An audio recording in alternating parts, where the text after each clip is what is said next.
you're the primary relationship in the world that your kid has. So how you interact with them really trains them how to be as an adult in relationships. So if you have a kid who bullies you, talks down to you, belittles you, and you don't address that, you are training your child that if you love someone and they love you, you can treat them any way you want. They're always going to love you. I'm Sean Grover. I work with parents and families. I've been doing it for about 20 years. I'm writing about kids who bully their parents because I see it more and more. Hundreds and hundreds of parents come into my office every year, and these are good parents. But somewhere along the line, they begin to surrender their leadership to their child.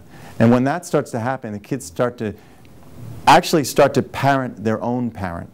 They start to take control of the family, and that's devastating.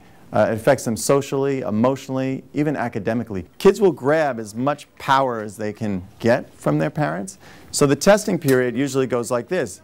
Can I talk back to you? Okay. Can I curse in the house? Check. Can I curse at you? Right. Kids love pushing their parents around. And if they have an audience, if a friend is over and they can push around their parent in front of their friend, it feels even better. The difficulty is kids require strong leadership, especially during times of transition.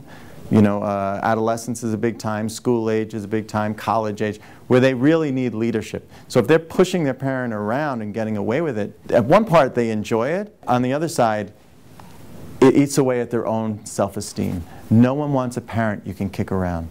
I had one mother. She grew up with very critical parents, exceedingly critical parents. Her mother was vicious. She was never smart enough. She was overweight.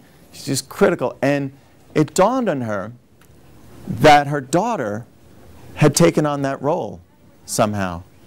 So when she began to think about it, she was really reacting as she would as a child to criticism, which was a hopelessness and fear, powerlessness, because she was powerless in those situations. But when she recognized that she was making an error in time, and she was no longer a child, she was an adult, the whole situation changed immediately. What I ask parents to do in this book is to really start to look inward. When they understand themselves better, they're much better prepared to understand their child. A lot of parents, if we look at their own history, the way they were parented, their own fears and anxieties about how they're raising their kids, if we can get those out into the open, they're not as threatening anymore. They can make better choices.